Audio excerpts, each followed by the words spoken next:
Oh, welcome back. We're tired. We've been working hard, haven't we? Live shows. We have been grafting our balls up off. and down the country. Clean shaven balls, by the way. Oh, not mine. Not mine. It's been too much hard work. I need to get back with the Manscaped.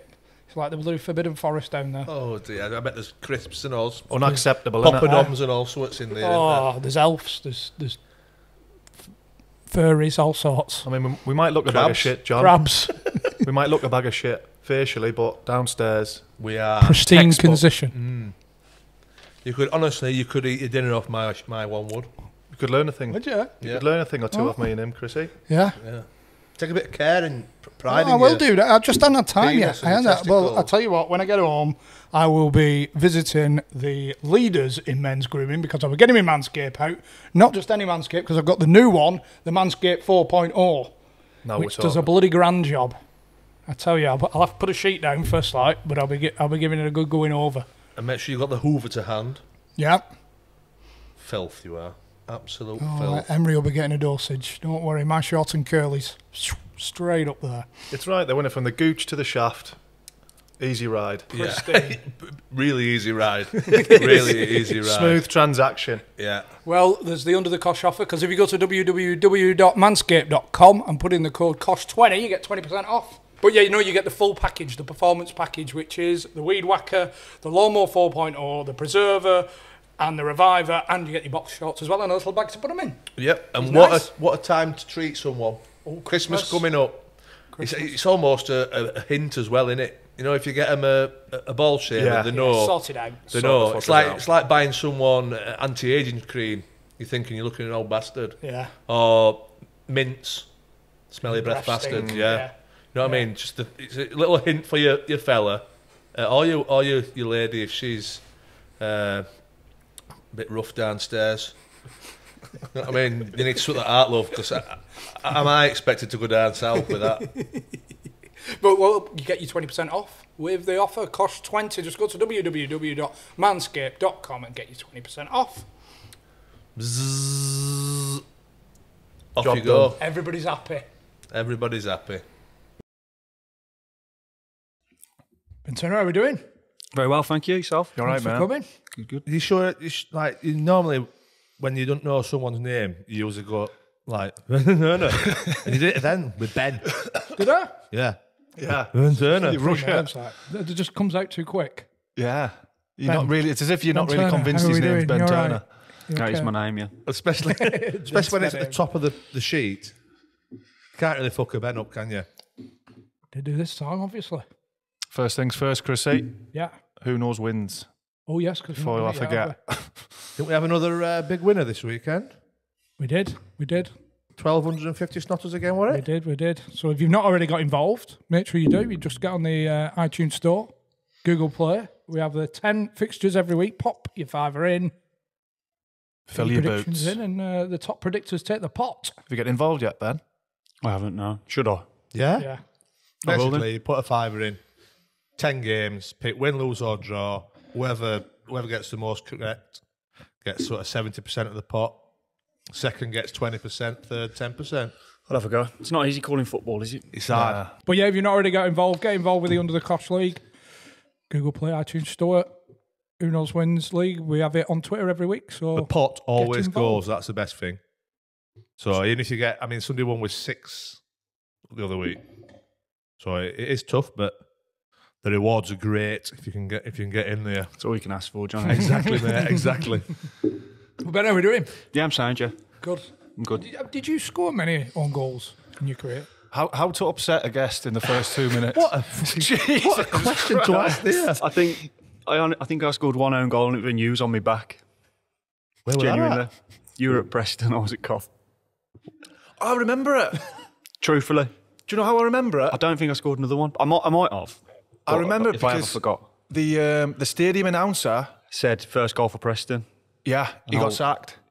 I wasn't. really? Did he? The announcer got sacked. Alan Irvine was absolutely raging. Do you know what? I was actually quite pissed off about that. Yeah, Because I thought, I'm not I'm not as surprised. pissed off as him. He's lost his job. well, it is what it is, Well, but like, you don't don't do need, it to, then. don't need to take the piss, do you? I was pissed off 'cause I thought if I'd have got another 6-inch higher, I'd have fucking scored myself. Yeah. Well, I think you nudged me into the ball and come off the wrong bit of my head and went in. But That's just Coventry, I isn't might have it? scored another one. I think that's the only time I All scored right, an so own he's goal. doing it to be funny. Yeah. Lucky I thought he just got the names mixed up. Or No, Right. he's trying to be clever. Oh, getting goal, Not like you you do. dickhead. You don't get the names mixed up. All goals meant to. Thanks for coming today, Tina. But yeah, it just didn't go. Even the fans were like, the fans might have had a bit of a. Yeah, like, I "Wee," remember but- it was in the dressing room afterwards, and it was a bit like I was only a young lad at the time. I was only coming through, really. And I was a bit like, "Fucking hell, is that what happens?" But it was like, "Nah, it's out of order. We need to Yeah. like complain about that because he shouldn't be doing that." Yeah, I'm Didn't realise sure he lost his job, though. Yeah. To be fair, if you'd not scored the own goal, I think I'd have scored, wouldn't I? Yeah, probably. Yeah, So it you were a big presence, mate. But yeah, nah. Do you remember it well? Was he just all over you? Backstick, weren't it? I Do you can't remember? remember it now. Nah. I can't remember it. We were on the backstick. You were trying to like get over me.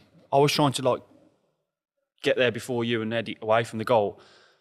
And I think your size and presence kind of into the ball, and it went in. Yeah, Off the corner of your napper. yeah, the wrong bit. Yeah. Did I run off celebrating, trying to claim it as my own goal? There's every chance. Yeah. See the rest. Do you remember the same game? You flipping steam through in behind Scott Dan. Do you remember? Yeah, that's my claim to fame, that, by the way. Sky was getting pouted on the bus about how have you been outpaced by you. Genuinely was, yeah. You weren't happy about that. To be fair, that's a couple, that, because Paddy McCourt nearly took his Range Rover back when I exited him and slocked it in the bottom corner. But when you get going, It just takes a while, though. That's the problem, isn't it? well, you got up to speed that day. Yeah, I can remember it, because somebody played me through, didn't they? Yeah. And Scott Dan, I mean, he's been in Premier League for the last 10 years, hasn't he? Yeah, but he's never been blessed with. Well, JP, he just fucking run straight past him. I think I might have ended up getting smashed by the keeper and all, just managed to turn a bit in. Yeah. Thanks for coming to an afternoon with John Parkin. It's all right. Get used to it, mate. Thanks for bringing it up. Yeah. So if Scott Dan's listening, fucking, you've done well to do where you've got to, really, ain't you? Well, he's got a lot of other strengths, mate, let's be honest. Yeah. Pace weren't one of them. 18, mate, when you made your debut. Yeah. Quite young, really, especially like today, it doesn't happen as much, does it? I mean, sometimes it does. Not centre half, I think it's a bit harder, isn't it, to get your debut as a young fella, because you've got to be. Well, again, it's changed, I suppose, but back then you had to be physically ready for someone to actually put you on there, because you could, if you're not ready at centre half back then, You get smashed. people like, Yeah. Were you always a bit of a With unit? a point and all. No, but say again. Were you always a bit of a unit? I know you were tall, but Do you know what? No, I did. I was always tall, but I wouldn't say I was like thick set or like anything growing up. And then when we went into when we left school, finished GCSEs, don't you? And you go in at 16. I was injured. I had a stress fracture in my back. So the first 9 months full time, I was basically just knocking about, not doing a fat lot at all, because it's not even an injury you could really do much rehab. It was kind of like Rest. really, yeah. I was just getting told off for like slumping and that, like by the physio. Sit up straight. Sit up straight, allow your back. Like, it was frustrating because I'd left home, I'm getting told off for slumping. Fucking stress fracture, leave me alone. Not really getting anywhere with it. You probably couldn't even do weights and that then, could Couldn't you? do weights, no. If it's your back. But then what it was as soon as I got fit towards the end of my first year scholar, and like back then, like you say, like big lads like yourselves playing up front. We had Dealey had a bowler at the club, Jamie Scowcroft, people like that at the time. And I just started doing a lot of gym work because I thought, You feel like you were playing catch up? oh, massively, yeah. Even we had like not many of the lads who do get scholars make it, do they? But the other lad who in my age group who did really well while I was injured was the other centre half, Ricky Baines, who was like my friend and everything. But I could see that while I was injured, he was building up a head of steam. He'd got in the reserves before me, and he was doing well. So it was almost like, I love horse racing, but let's give it that one. It's like it was a horse race, and in terms of getting a pro contract, I almost got up on the line. You know what I mean? In a photo finish, just about got in the reserves next to him, and then beat him to that pro contract. Yeah. But like, Did he not get one then? no, he didn't get one, no. But he'd been in the reserves before any of us in the age group. He was like, because he was able. He was getting bigger and stronger than he was when he'd left school. And like, yes, so as soon as my back was healed, I was playing massive catch up in like not even 18 months because you only had a 2-year scholar and pretty much the whole first season was a write-off by the last few months. So how far was it when you got your pro? Were you 17 then? 18, end of the second year scholar. So yeah, you leave school at 16, you do 16, 17 and 17 to 18 as a scholar and you got offered the pro. And how long was it into the season that you made your debut? First team? I made my debut up front, Stoke away. What? Yeah. I didn't see that one coming. Yeah, I did, yeah. Thrown on. We were defending a lead last game of the season. Mickey Adams gave me my debut. He took me. I didn't think I'd go the day before. Went with the first team. Didn't think I'd be on the squad. Was on the bench. Didn't think I'd come on. Went on up front. So it was a bit of like a weird 24 hours, if you know what I mean. Did you have the same reaction as us then when he said, I'm sticking on up front? Yeah. I just What? just what? And then, you know what it's like? Driest mouth ever. Heart racing. And then going on up front, I was just charging around, trying to stop their centre. I was playing it forward, really. How long did you get? 5 minutes. Yeah. The original defensive forward. It's not as easy as what you think up there, is it? No, you get your blown up there, don't you? Yeah, oh, fucking hell. Not half. What were he like, Mickey Adams? Because I've heard he just used to fucking run Old school. Run Yeah, he was old school and he had a bit of presence about him. Bit of like, not little man syndrome, but something around that. You know what I mean? Something close to that. Didn't take no nonsense. Like when he offered me my pro contract, I remember because like I just learnt to drive. My time at living at the lodge was up in terms of living upstairs. So then you generally, after your scholar, you move home. Home was like 40 minutes from the training ground. Back in with my dad. My dad wanted keep. I'd just bought a car, paid the car insurance, which isn't cheap, is it, when you're It's ridiculous. They take the mick, don't they? And the money that Cover offered me to be a pro was like, it wasn't like a pro, like, here's some money, you're going in. It was, it was just another chance to keep going. You couldn't be greedy, could you? No, the injury you had and whatever. So, I remember I'd gone to the assistant manager, who was Alan Cork, who was... Ex-Wimbledon. He was looking after me, do you know what I mean? Getting me from like boys football into men's football. And I went to see him and I said, look, I don't think I've got enough money to actually drive to and from training, plus with the car insurance, plus with what my old man wants me to like keep. Because like, and I get that as well, because like I'm a fully grown man now living in his house. Yeah. Bored, innit? Like, you're bored rent. He'd said, well, get yourself and speak to the gaffer. So anyway, the gaffer had got wind of it. He came over to the gym on the morning when I was doing my weights, and he said, it was a Friday, and he said, this was Mickey Adams. He said, sign that contract I've offered you by Monday or just fuck off. So I was like, and at the time I was like, blimey. So then Corky's got wind of what Mickey Adams has said to me. So he's come to me and he's gone, look, just leave it with me. Let me try and sort something out. And then Corky spoke to Mickey Adams and got like a petrol allowance put into my first pro contract just to give me that bit of extra to do the driving. That's mad, Fair innit? play, like. Yeah. Fair play, So really. did you have to give him receipts and everything? No, it was like, but it was in the contract as like a petrol allowance. It wasn't just an extra amount of money. Yeah. So it was, I don't know whether they'd probably claim something back on that, wouldn't they, I suppose. But Did you ask to go on loan then? How would that come about? The loan was, again, Corky was looking after me. Corky was doing the reserve games because we didn't have 23s and all that back then. So I remember he rang me and he said, Ben, Peterborough want you on loan in League Two. So what did he say? He said, what you're going to do is you're going to be a nice big boy and you're going to get yourself down there and you're going to get some league games. And then if you do all right there, then we'll see whether we can use you here, sort of thing. But like, it was never like, do you fancy it? Like, it was like, you're going. You were half telling you. Yeah, but I thank him because he guided my whole transition from boys football to men's football. And it wouldn't happen like how it happened with how he did it with me. Like, he'd say like, I liked him, he simplified everything, but he'd just say to me, head it, boot it, and run up the pitch dead fast and take everyone else with you. That's what he said to me. Dead fast. How fast? That's what he said, dead fast as you can. It's like, but like, it's like, you're just impressionable, ain't you? And like, he'd had a career, he was respected and that, and I liked him, so I'd just hang on every word he said, so I'd be there in the reserves just trying to do that. Like, just if the ball was there, I was heading it. If the ball was there, I was booting it, and then if I did boot it, I'd run up the pitch dead fast. That is what I did. But I remember we had games, and like, it stuck with me because like sometimes I think it's necessary. Like, if we were having a bad, say a few times we'd have a bad first half in a reserve game or something, and he'd go around the dressing room and he'd say to everyone individually, what are you good at? And you'd have to tell him what you were good at. So like you'd be there and you'd be like heading and tackling and he'd be like, right, we'll just go and fucking do that second half and we'll see how we get on then. But like, of course he'd get so far along and like some of the lads wouldn't know what they were good at. And he emphasised like, you got to be good at something, ain't you? You haven't got to be good at everything. But do you know what I mean? Like, to have a but when career. you've heard heading and tackling like 10 times already, you've got to think, oh, I've got to change this up a bit here. Yeah. But like, no, it was fine. That was the answer. But it was the lads. I can't even remember.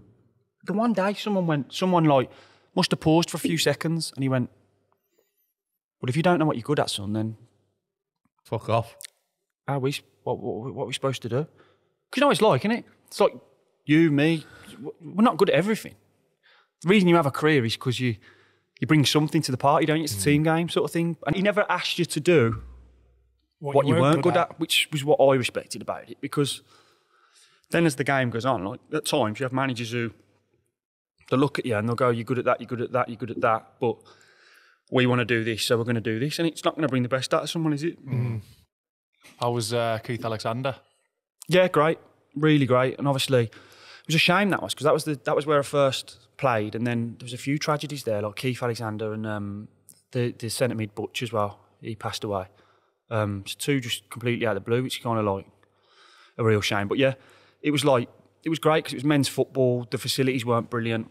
They were a lot worse than Cov. I remember that. It was almost like we were training on like a boggy sort of field. But again, I just didn't care. I just wanted to make it. I just wanted to make it, that was it. I didn't. I played against Keith's team back in the day and he massively made it, simplified it. I can remember, did he ever send you up for goal kicks? No. Because when I played against his Lincoln team, right, they're 6'7" centre half, and he went up for goal kicks. Was that Futch? Big Ben Futch, yeah. Yeah. And I had to go and fucking mark him. I had to go from centre forward, I got to go back and mark him from goal kicks. He did like physical players, like he had Futch there, Guy Branston. Boom McComb. Obviously, he took me on loan. I was a big lad. He liked big lads. Yeah. Did you ever hear him say, if you can't drink and train, we're not going to train? Get yourselves in, lads. Yeah. That's the mad thing. Butch used to, like, turn up pissed every now and then. And he'd get sent in and it'd be an argument. And it was just really weird how the pair of them ended up going. Yeah. Because them two, like, he loved Butch. But, like, Butch would turn up pissed and Butch would get sent in. Did he not reprimand him? Were it just like, right, go up, get yourself in? Not that I know of, but he might have got fined, but I was just a young lad minding my own business. I wouldn't know if he took money out of his pocket, but it was just, I just was finding it like, because no one was really doing that at Cov, because we were championship and whatever. So it was a bit of an eye-opener to me. So they got on, relationship back to normal day after? They were like, he loved Butch. Butch was his guy. You sound like a married couple. Like, you pissed again. You pissed again. Go on, get yourself in. He'd get sent in. Imagine that. You know, in a way, though, you can have your night out thinking, well, I haven't really got to train tomorrow. I'm going to get sent in. Fuck it. I'll have another couple. Well, that was and I'll still play Saturday. Yeah. I don't know if he was just too nice to him. Jeez. Even though sending him in, it was almost a bit like, it's a get out, innit? You can go home, go to bed, come in the next day, have another go. Yeah, good guys, honestly. Did it go well personally? Yeah, it was great, because I must have played like 10, 15 games from memory. And of course, I'd only come on at Cov up front as like a pat on the back. Yeah. So you didn't really feel train like... your bollocks off, lad, on you go. Yeah, so it was like... about that. Just a gesture. Feel like a debut. Feel like it was a gesture. It's brilliant. Got everyone to sign the shirt, all the rest. You know what I mean? It's my debut shirt, still got it. It's great. But I wanted to like be a footballer in my position for 90 minutes and get my head smashed. Do you know what I mean? I wanted to do what my heroes did. And that, do you know what I mean? Did you come back from Peterborough like full of confidence? I'm ready now for... No, I've never... Nah, do you know what? Like, I was always just... The way I looked at it, I was always just box ticking. I've never been one to get too confident about football. Never have. Just who I am. I'd come back and I'd be like, I've got to go again. Like, I need to prove myself at this level now. Like, I look back and I've probably not enjoyed it as much as I should have for that reason. I tell you, he did have a personality like that. And to be fair to him, he had a good career. Michael McIndoe. Yeah. Talk us through Michael. He was the polar opposite to Ben. All right, okay. He firmly believed. The dog's bollocks. Yeah, and he enjoyed it. Yeah, But he was just full of shit. He used to, Like away from anything else. He used to. So you know like he lost some of the lads' money, didn't they? Like it's kind of like common knowledge documented. within. I think because you were there, weren't you? So can you talk us Professionals. through it? Yeah. So basically, Malky he'd come into training at Cov dressed up dead smart with a briefcase, which was a bit like not many footballers turn up with a briefcase. I don't think I've ever seen one with a brief. Did he have his boots in him? I've seen one, and it was Michael McIndoe. No. It was, and he'd I think he had a little fold-out laptop, a few documents and that. He'd get it out. I'd leave him to it. I was like, not old enough or whatever. What the fuck are you doing? The lads are on him for it. Like, do you know what I mean? You get banter for it, but like, banter's banter, and it's fine. So anyway, start getting wind that lads are giving him money, and he's giving them 20% return on the money per month. You give him 10 grand, you get 2 grand a month back. Yeah, Good maths, John. Yeah. Fair play. For all those who don't know about percentages, exactly that, John. John's your man. Exactly that. So at first, there's a few lads doing it. It's basically, I bet there were some lads who didn't know what they were getting back, percentage-wise. I bet they were like, no, they're just like cash is cash. Yeah. Like, you know what I mean? so fuck you, dickheads. So a few lads start doing it, and then he'll come in on a Friday at the end of the month. He'll open his briefcase at the training ground at Cov, and he'd start like placing brown envelopes of cash on people's spots in the dressing room. And of course, once that starts happening, then it starts gathering momentum. It's a bit like, well, If he's doing it, I'm doing it. Yeah. we'll have a go, won't we? If we stay alive for like 5 months, we've got our money back, sort of thing. So anyway, so then like everyone's doing it, more and more money is going in, like, and comes a point where it stops because like, of course it stops, like. It's got to stop, hasn't it? It's got to stop. You fucking idiots. Right, and I'm one of them. Where's my envelope? It's just not I've got my sustainable, boots, is I've it? got my bib. Where's my envelope? Where's my envelope? So like, it was all right because like, the way it worked for me was I was getting the money for exactly. You were in early. Yeah, early enough. Not early enough to be good, but early enough to get away with it. So I was in for 5 months, so I got, 10 grand back. of course I did. So I got my, Look at Rachel Riley over here. I got the money back. But of course, like some people were, but like, so like I'd had say you're in for 10 and you've had 2 grand 5 months running. But at the end, you might have spent that, mightn't you? Because you're thinking, oh, this is good, this. Yeah, so like, some of the boys were in for like fucking stupid amounts of money, like hundreds of grands sort of thing. So you put 100 grand in, you're getting 40 in your envelope, 200 grand. Go again? So lads put 200 grand in and there's 40 grand in their envelope. Yeah. Freddie Eastwood was one of them. Again, well in done, for John. a lot of money. Some of the Wolves Solid, lads innit? were in on it apparently. 'Cause it used to He's be there. consistent and nothing else. So it all goes wrong, doesn't it? And then some of the lads are like seriously annoyed. Of course they are, because it's like they're not getting their like £250,000, but they're putting back. It's like, where is it and all that? And he's talking about he's opening a nightclub in London and all the rest of it.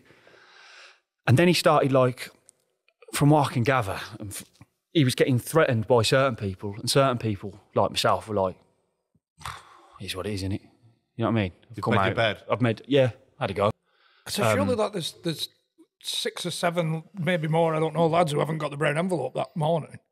So are they all not going, Yeah, it's like Michael? elephant in the room. Well, what it Michael! was. So if you imagine when it stopped, it didn't stop and he come in and went, "Lads, it's over, I'm sorry." It stopped with excuses and, but this and but that. And so for a while, people got led along, something to do with a nightclub in London. essentially it's a pyramid scheme, innit? He must have been. So But what do you know, like, in his head, what does he think the end game, end result is? I honestly couldn't tell you. I really couldn't tell you. But like, until this point, he was like a bit of a character, but he was all right. But then all of a sudden, he's like the most hated man in football, isn't he? Within the dressing rooms, because he's lost everyone's money. Not just from Cov as well, by the way. No, he was in went like, there was all everywhere. sorts. Yeah. Expanding football. Oh, fuck me. This was a Lads were pulling up in a lay-by on the fucking M6 and getting their envelopes and stuff like that. weren't it was all going on. Fucking hell. And when he was getting chased, this is the thing that it was bizarre. He was getting chased by like other people for their money. Like I say, most of us weren't chasing him. We were just like, So did you get enough? Did you get your money back? And yeah. So I got my money back, to the exact sort of thing, and then So, just accepted in it. the end, in the end, you were like, well, it's a bad day, but I've got away with I've got away with that. I've not really lost anything. Then the one day he said, he rang me. He was like, "Terns, can I come and see you?" This was like when I knew he was in the Shit. yeah, and I was like, "Right, okay, yeah." He went, "Oh yeah, just got a few things to put forward to you, and see you might be interested." So I was at home and I just had my first little one, so I was a bit like, oh, I don't really need this. So like, yeah. So he's come round. He's got out of a van. He's got like I think it was a Ford Transit, like a full-size Ford Transit. So there's him, and then there's two lads in the van with him, two big lads in the van with him. He's got out. He's knocked my door, and he's gone, can we go for a walk? Can we go for a walk, Terns? I was like, yeah. So anyway, we've gone for a walk around my block in Birmingham, right? Macca's got a bulletproof vest on. Macca's got a bulletproof vest on. Are you not feeling a bit vulnerable? Walking around with him with a bulletproof vest I thought I was in The Sopranos. Thought if a hit goes down here, for you as well. I'm crossfire. And I've got a 1 month old in the house. Not doing that one. I don't suppose you've got another bulletproof vest in the van. Sorry, Ben, all I can do is a stab proof. Do you know what I mean? Like, so anyway, we walked around my block. He's trying to get me to lend him, like, can I have another 20 grand and I'll do you 40% on it or something like this. He tried to like, and I was like, no, obviously, sorry, I can't help you, I'm sorry. I hope it works out for you and whatever. We don't need the vest. Yeah, got in the van, drove. Last time I seen him, got in the van, drove off, but yeah. That was it. Genuinely, I was thinking, like, I'm walking around here. If anyone did actually come for him. Which were quite possible. Well, he's not wearing the vest for nothing, is he? It's one of them. You know, say if not you've got his more than fashion sense. say if you've got 10 and you got your money back. Imagine if you've got 50 in, which is still a lot of money, but then you know that people have put, say, 250 grand in. You're thinking, if he's not getting his back, I'm not getting my 50 back. Yeah. But you can't really kick up that much of a fuss because people are owed fucking... Yes. I think I'll be honest, we probably can't put this in, but I'm telling you, if I'd put 250 grand, it'd be dead. Johnny's got the vest on. Well, I'd have to get a decent sniper. I'm willing to pay another 30. Do you not think he's just going again though? And he's like, Well, if he's got to his mates in van, I've got another one here. Go on, pass us bulletproof vest. I'll tell him I need it for you. I think I'll have 20 grand before I've finished. Watch this, we'll go for it round block. I think what he was trying to do was get a bit more money, squeeze a bit more out of the reasonable fellas to pay off the ones threatening him, and then worry about the reasonable fellas afterwards. I think. Do you think you would have been seen as one of the reasonable ones? Yeah, because I was just like... Look at me, I've got a bulletproof vest on. I'm like fairly laid back. So like, I was a bit like, well, he hasn't cost me any money. Basically, you thought you said have a 5-1 each way second, hadn't you? I got your money back. Money back, 5-1, placed. We move on, don't we? It could have won. It's gone down by an head, but... And every now and then they pop in and we're all happy. That's how I live my life. Oh, guy, man. Right, well, it's first time we've had a relocation mid-episode. I don't think it is. Is it not? I think we've probably changed before. Yeah, well, we've got a live show tonight, haven't we? All of us here in Coventry, and we've just been told we've got to move out the room because we've got to set up. Who are the other players in that squad, say, the seasoned pros that you were looking up to at that age? When I first come through at Cov? Yeah. Right at the start, we had like Richard Shaw, Steve Staunton. Richard Shaw was brilliant. Like, brilliant. At the centre half? Yeah. Marcus Hall was really good with the young lads. Really easy to be around. Because not all the senior pros are good with the young lads, are they? And not all of them mean to not be good with the good lads. But like, the patience levels aren't there and that. But like, I remember Richard Shaw, Marcus Hall, Desire, Ian Desire, if that's how you say it. He was very good as well. Anyone that was particularly nasty to the young lads? Not yet nasty, but, you know, just needlessly being a prick. Didn't have any time for you. No. This is one of my good mates now. But Michael Doyle was hard on the young lads, and he was hard on me. But then it's mad because I was coming through there with him, and then when I signed for Notts County a few years ago, he's the captain at Notts County when I went back, and he sort of like did the phone calls and got me there and all the rest of it. And I always knew that it's just how Doyle is. He's just on the pitch. I've obviously only ever played against him. Absolute arsehole. Yeah, but that's what he's trying to achieve. But as a man, he's bang on. Who was the best manager you had at Cov? out of them. Boothroyd, Coleman, Dowie, Adams. The easiest for me to play for would be Adi Boothroyd because the way he played suited me the most. Head it, kick it, run as fast as you can. Head it, kick it, get to the halfway line. Be hard to beat, do your job, that kind of thing. Set pieces. Everything was organised, wasn't off the cuff. Because that suits me, not off the cuff. Knowing what we're supposed to be doing. This is what we're doing. This is when we're doing it. This is how we're going to try and win. So I'm just looking forward down this page now. And there's one name that springs out to me. Clinton Morrison. Talk me through Clinton. Great guy. Like every day on training pitch, bubbly, vibrant, good to have around, unique character sort of thing. I think sometimes he used to get on, from memories, I think he used to get on Coleman's nerves a little bit. And I remember one time Clinton was saying something in the dressing room and Coleman wasn't really having it, and he was like, "Clinton, you cunt, shut the fuck up." Like The C-bomb. proper went for him. Is he having it?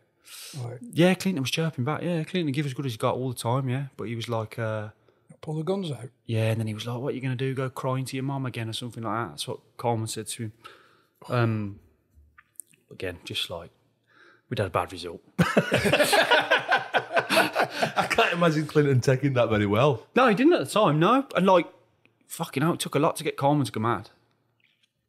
But he went mad that day at him. I was Kyler. Kevin Kyle. Yeah. Good guy. You're not very convincing there, Ben. No. I'm just thinking of him laughing because he used to love. At the time, I think he was a little bit addicted to gambling, shall we say? And he had a habit of smashing up his laptops if his gambling hadn't gone right, and he'd come in and he'd be like, lost whatever, threw my laptop out the window, sort of thing. Just regular. Just more than once, yeah. So I'm just thinking of that, but yeah. No, I got on great with Coley, yeah. But no, I just remember he was a bloody big bastard and he loved a bet. Yeah. He's a bloody big bastard. Funny guys are. Funny guy, yeah. Well, would you, when obviously the League Cup game at Old Trafford, because that would have been, I imagine, the biggest game for you at the time. I was 19, I think. Right. Yeah, so again, funny one. Didn't think I was in the training ground at Coventry. The squad used to go, so you train, and the squad would go on the notice board in the corridor. The day before the game, I'd always check, was never on it. Checked, wasn't on it, went home. And then I got rung the next morning. Funnily enough, it was Michael Doyle, he rang me. He said, "Terns, where are you?" I said, "I'm at home, why?" And he went, "You're in the squad, we're about to train." "Oh, I'm not in the squad, I checked the notice board just there, I wasn't in the squad." He was like, "Oh, the notice board was wrong, you're in the squad. You best get in." So I got in the 106, the purple 106. Hammered it down the A45, thinking, shit, it's my fault. Like, fair enough, it weren't my fault, I didn't get bollocks or anything. It wasn't on, the thing I was supposed to check, I checked, I wasn't on it. Yeah. And I went from like sitting in my house to finding out you're going to start. And then I was a bit like, oh shit, here we go. But yeah, because like I hadn't been playing in the league games. Do you know what I mean? Why do you think you did play that game then? I think Darry knew that I was close to being ready to play. Do you know what I mean? Big test for you. Yeah, I think he knew, and I think he thought it's a cup game. And I think he was brave enough to make the decision and go, "Do you know what? Yeah, you can start with this one." Who are you up against? Well, it was all right because it was against that flipping, what's his name? Dong. Remember him? Dong. Dong, yeah, I remember him. Big Dong. King Dong. Yeah, I do remember him. I've got his name right. No, yeah. It's Dong, isn't it? Yeah. What, He was one of them. He was one of Fergie's buys that didn't work out. One of them. Jemba tackle. Yeah. Worse than that, Parker. What big dong you were? Oh, he's fucking shite, mate. I was living the dream. I'll have a dig at his fucking Because I'm crap. at Old Ding Trafford, I'm dong. sold out. I've got nothing to lose, and he was fucking shit. Just knocking him about everywhere. That is a win-win, innit? It's easy, this. No, but they had some, they had some other good players playing. Like centre half was like PK, Johnny Evans. think they both ended up winning the Champions League, didn't they? They end up playing. They're in a better career. End up having a better career than Dong. They did, yeah. If I remember right. But no, it was a great night. It's funny because we watched it back in lockdown. I got a message saying it's on the Coventry put it on their YouTube channel as like a classic match, and watched it. We were just like fucking so fit that Dowie team was. Just ran all over them basically. At Old Trafford, that's what we had over them. Do you know what I mean? Yeah. Just energy and just legs everywhere. But no, great night. Yeah, enjoyed watching it back actually because I don't watch a lot back. No. Did you win? Yeah. What was it? 2-1, I think, wasn't it? 2. I don't know. 2-0, I think. Was it? Yeah. So Dong didn't score? Nah, did he? I guess. Oh, he ever scored, did he? I've no idea. I never heard of him. Fuck knows. No, it was a great night. No shirts, just celebrating with the Cov fans at the end, at the other end, and like some of the senior boys were like great with me. Do you know what I mean? Because they knew that obviously that would be a nerve-wracking game to play in at the stage of the career I was at. But no, it was brilliant. Kind of set me on my way, sort of thing. And were you in the team then? Yeah, stayed in the team then for a bit. Yeah. Loads of people asked about Mifsud. Yeah, just I think he asked for ridiculous money, and he didn't. They didn't want to give it him, and then it all went wrong for him, didn't it? At Cov. Him with me have a ponytail? No, That's he had, Hadji. like, Oh, is it? Miss Foot was like Maltese, was he? Yeah. Like little striker. Don't even know where he come from, but like he scored at the Old Trafford game. He had a run of form, real sharp, fast guy. I think he got close to getting a good move and he didn't get the move, and then because they turned it down, he asked for more money or something, and it just went wrong for him then. Did he throw his toys out the pram? Down tools? I don't think he was best pleased he didn't get his move. And then when he didn't get his move and then didn't get the big contract they asked him for, then I think it all went a bit wrong before Down we knew tools. it. And he wasn't getting picked because of that, and then it all just petered out. And he wasn't all that young when he came from nowhere and did well. So it wasn't like, oh, he's 21, he's going to have queues of offers for years or have another chance. That was his chance, I think. I think he was a bit older. I think he was like into his late 20s when he didn't get his move. But no, really good guy. Really friendly guy. Couldn't knock him, yeah. You know the months leading up to your move, I think you were in the team playing well, and were you thinking, right, now's the time to get a move somewhere? No, because... So what happened was, I started playing... When Adi Buford come in, I played the first probably 10, 15 games from at the start of that season, and we genuinely started really well, and I started really well. I was working on set pieces. I think I'd scored 4 goals after like 12 games or something on set pieces. And I genuinely felt like I was coming of age, you know what I mean? Like where I was like, I'm actually like one of our players who can just put on the team sheet and I'll be able to do my bit. Do you know what I mean? Mm-hmm. Whereas up until that point, it's hard to be really sure of yourself, innit, when you're a young lad coming through. You've always got your doubts, haven't you? Everyone's got self-doubt and like, first of all, am I good enough to even play? Then am I good enough to stay in the team?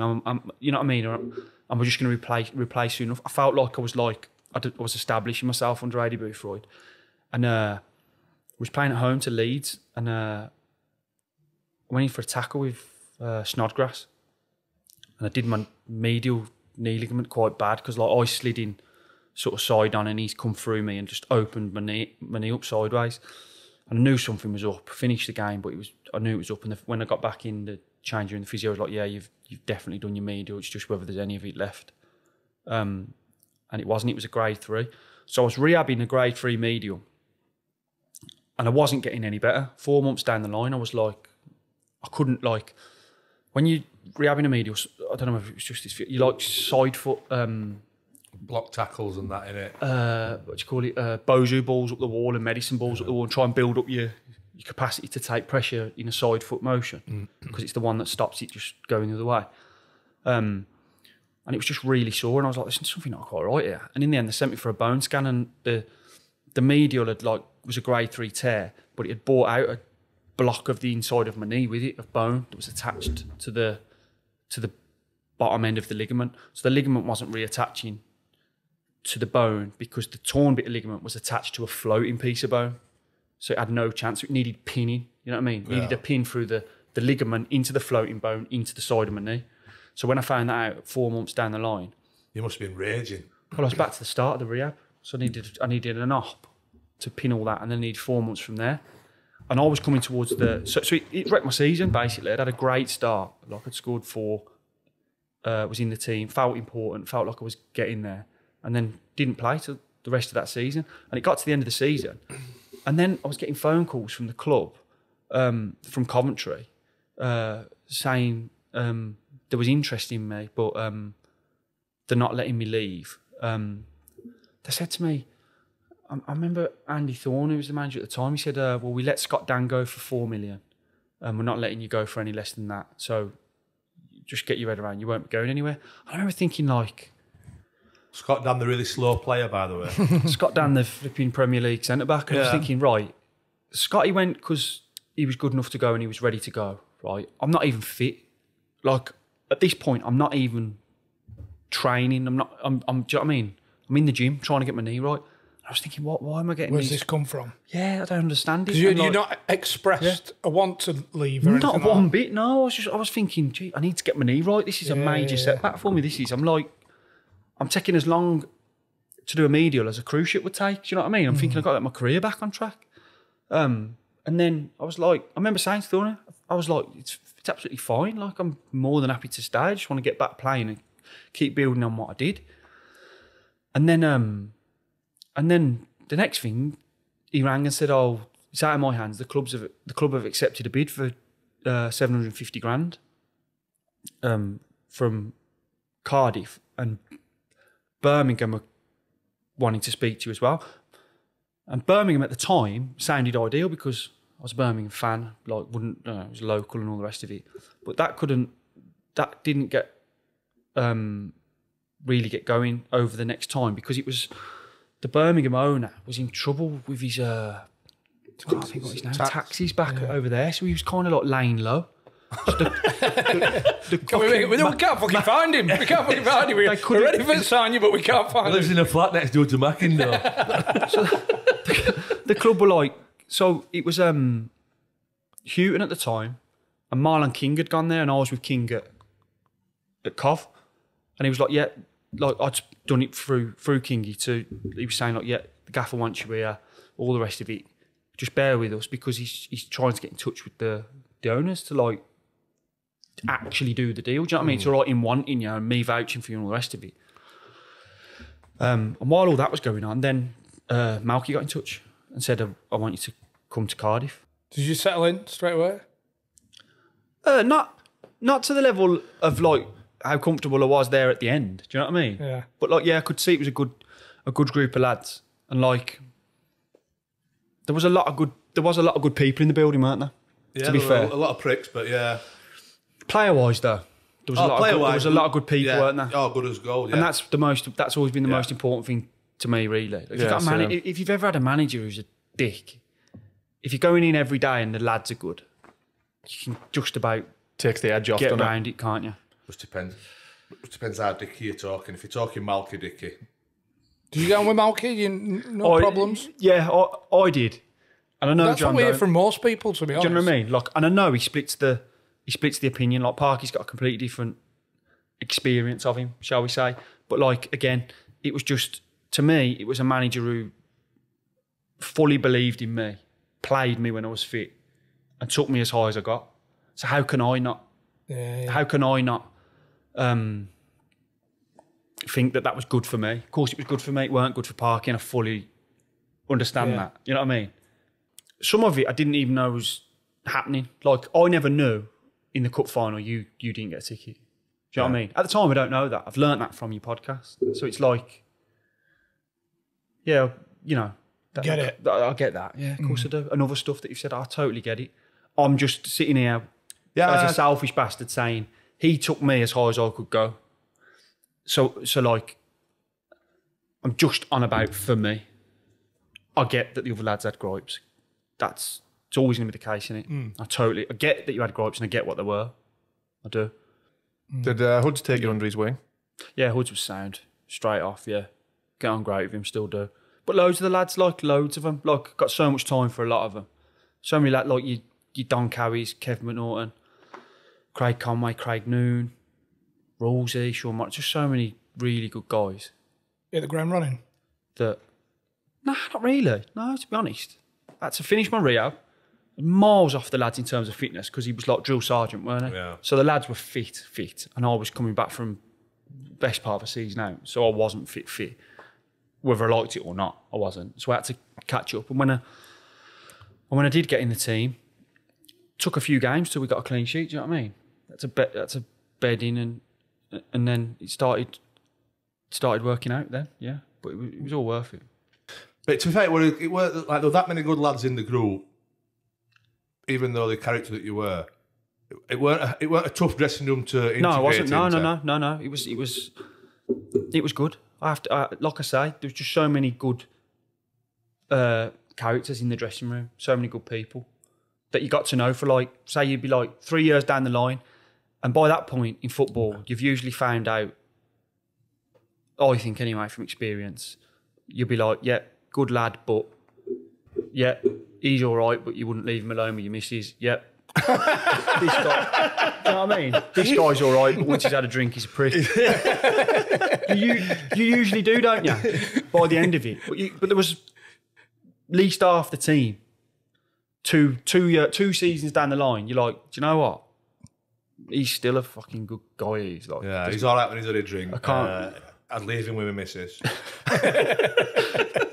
Like there was there genuinely was, like, and I think that's like stands that, like, there's a lot of us have kept in touch, haven't they? Yeah. And that's for a reason, isn't it? Yeah, because there's not many. You don't always stay in touch with that many. No, it's difficult, isn't it? Life moves on. Kids, But family, all the rest you of had it. success as well, didn't you? That helps, I suppose. Yeah, Yeah, we did all right. success. Yeah. Tell us about that League Cup final, because with Jez on. Yeah. Cost me fucking 60 quid to watch that bastard. Got to see me tits though. To be fair, I had a fucking great week, and I went down on the Saturday night and on all day Sunday, and I had the Monday off. I think I was at Scunny. I got the Monday off, so I had a good fucking kick at ball. Did you know you were in the team? I knew I was playing because it was me and Hoods until Hoods got injured. And then it was me and Jez while Hoods was injured. So you know what I mean? I was the guy with 25 games behind me, playing at a steady. It was between, like, what's he going to do here? That's the captain. Yeah. And Jez has been playing. And Jez had a claim to be like, well, surely I'll stay in for this one. And Hoods had not really been playing, not been training. He only just trained a day or so. Hoods had just got back. And how long was he out? A while, like weeks. We're talking weeks, not days. Like, a month, 4 weeks, maybe more. Did you feel his pain? A good bit. Of course you can, yeah. Absolutely. I was rooming with Jez. Oh, fucking hell. So the night before, we were in the room, and, like, I get it. I saw the whole story develop without knowing what the ending of the story was. Truthfully, I did. Like, I was in a room you think with Jez him, would be playing? talking with him. I didn't, like, no disrespect. I just didn't give a shit as long as I was playing. Yeah. Like, yeah, I get you. not that I don't. You know what I mean? Yeah. That was my priority at the time. Your focus is on... Because, like, I thought I would play, but you don't know till he names it. must do it in, So when you're like- waiting for the team, you're thinking, oh, imagine he goes Hudson, Jez. Like, could have happened. Yeah. So I'm worrying about me at the time.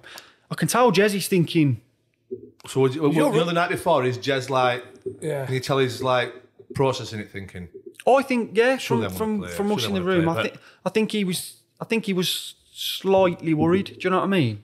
but he's probably 75% sure he's playing. As you would be, but he would be slightly worried because of his relationship with Malky, wouldn't he? Yeah. Because he didn't have one of the solid relationships with Malky, like you've talked about. He felt like he was about to get pushed to the side, didn't he? All the time. And he felt that because he was. So he's a good. Do you know what I mean? Good judge of character, isn't he? He saw it coming. Yeah. It's fair play to him. And like I say, like we had the meeting. It happened. Jez lost his head. So just for, sorry mate, I'd have just lo- for I think I'd anybody have who's lost not me. seen Jez's episode, he announces that he's going with Hoods on the morning of the Yeah, he game. just announces the team. And it's me and Hoods is captain. And it's back to, like, the team that Malky wanted to play, like, all along. But Jez would have been. The thing was, Hoods hadn't been training that much and wasn't match fit. So there was an element of surprise to him being brought back in and thrown back in for a cup final, lacking match fitness against Liverpool. Do you know what I mean? Yeah. So Jez is really frustrated. But again, it's like, you can see it, can't you? How would I feel? I'd feel the same. I'd feel fucking livid, of course I would. How would Hoods feel? Brilliant on playing. How would I feel? Brilliant on playing. There's like, you all look out for each other and care for each other, but like, Jez was probably so upset because you probably get one chance, don't you, to be named on that team sheet for the cup final when you're playing for Cardiff, don't you? Because we're a good, solid team, but we're not Liverpool, are we? Do you know what the real shame of the situation was?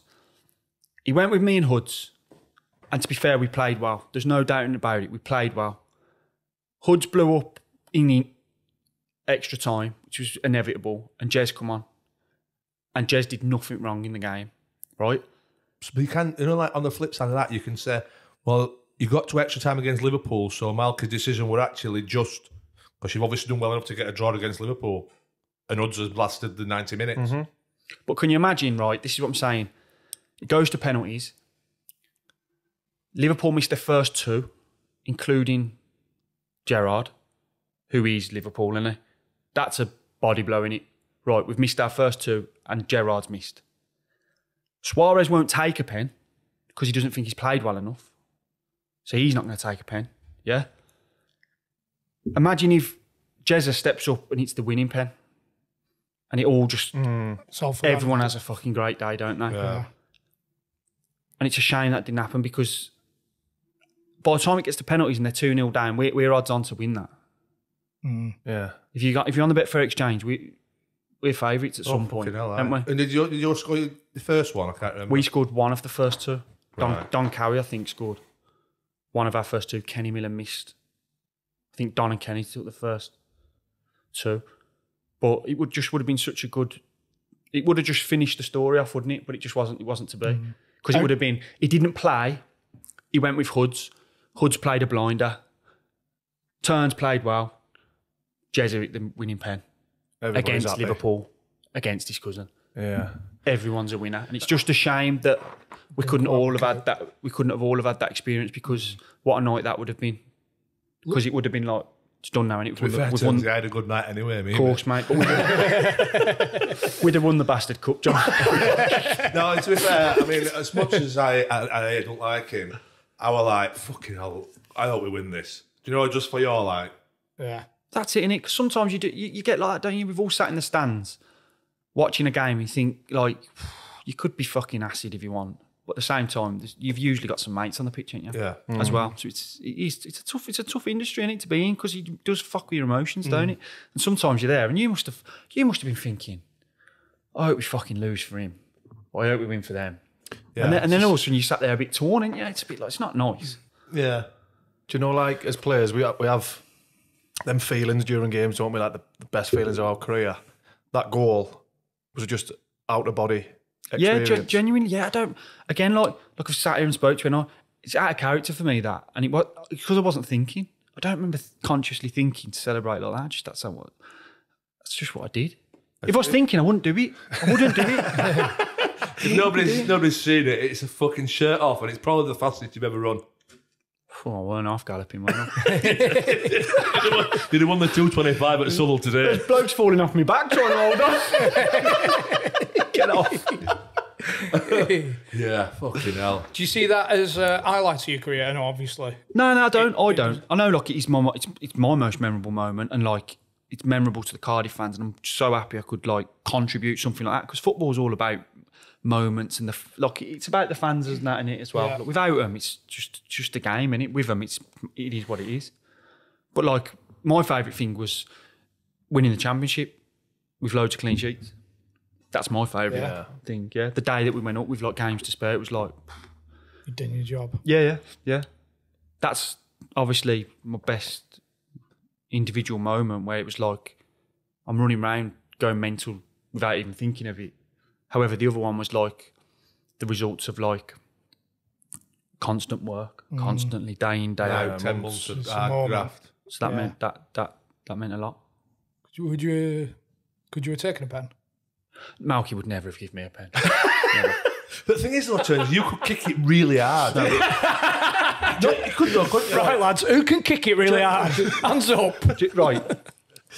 During the semi-final, we beat Palace on pens, yeah? I can't remember. Right, listen to this. Now, this made me angry at the time. But he's probably right. Palace are down to 10 men. Yeah. So what you have to do, I didn't know this until that day, and this is why it fucking pissed me off. You have to, as the team of 11 men, you have to nominate a man to fuck off the pitch. He can't even stand on the halfway line. Did you even know this rule? No, what, for the penalty shootout? I didn't until this moment. Semi-final of the cup. Imagine this, yeah? Right? Malky turns, gets a fuck off this pitch. You're the last person on this team who's going to take a pen. But, you know what? It's life. No disrespect to Kev, but was Kev still on the pitch? Oh, yeah. Yeah. Yeah. See, I'd rather have you take a pen than Kev. Thanks, John. So where did you have to go and stand? Right, so the lads are on the pitch, aren't they, doing the old waiting to run at the goalie. You know, like if you get the win, if you get the, you run up, don't you? I'm sat on the bench with the physio.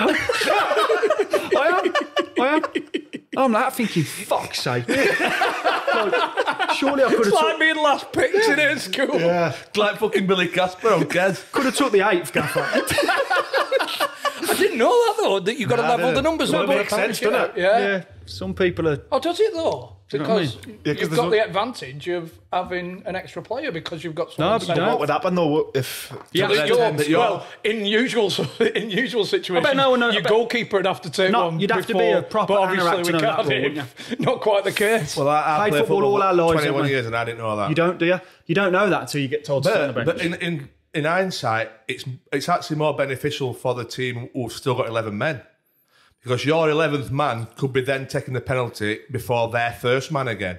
Yeah, who could be Who could the obviously regular gonna be penalty the taker. penalty taker. That's what happens then, obviously. Yeah. Isn't it? So he could have put the keeper on the touchline, but he put you.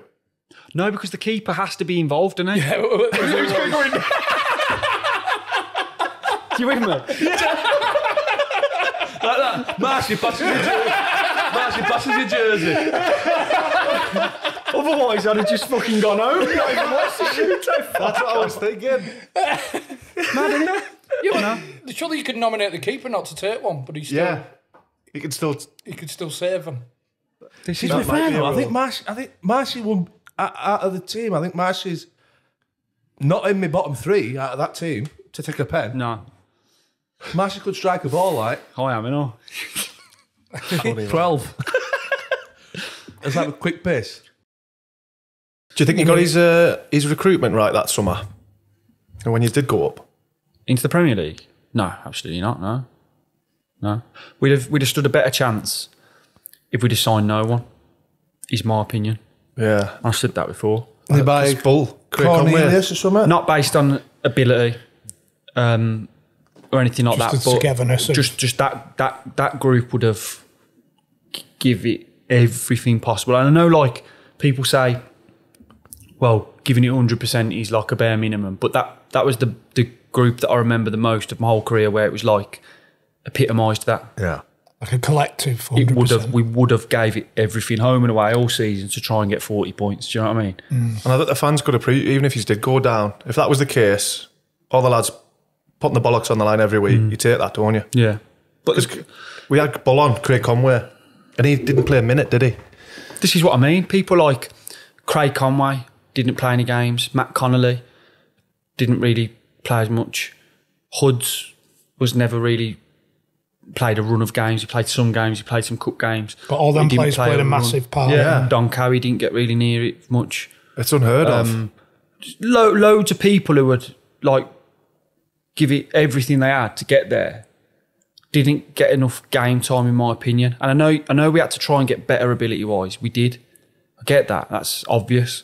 But I think, like, say like the signings, for example. So say like you got Cornelius. Cornelius just come toss it or just did it just not work? Jesus, man. Like, just, I don't know if it's cultural or what, but just bizarre. Just bizarre. Just couldn't handle it. He'd sit in the canteen at lunchtime with a parka coat on, zipped right up to his chin, eating his dinner. Like, you just sit there. Who eats cold? dinner? No. We, South Park Kenny looked like. yeah, that. Is that because he didn't want to socialise and speak to people? I don't know. I get it. Like, he's from a different culture, different. Well, only Danish. Eskimo by the sounds of it. Or, like, we've played, we've all that bigger. That's it. We've all culture played shock. with people from these parts, and like it's different. We were playing Arsenal away in the league. He gets on the bus out of the hotel. We've done an overnight stay. You know what I mean? He's got bedhead. Like, you can see where he hasn't been in the shower. He just like that. He gets on. He sits down. He's got the Parker coat over his tracksuit again. As he sits down, your trousers go up, don't they? He's got odd socks on. It was just like it weren't happening. It was like it weren't. We're about to go and play Arsenal away in the Premier League, mate. You're wearing odd socks. You haven't had a shower. Your Parker's on. So you stop out your scruffy scunt. So we weren't asked.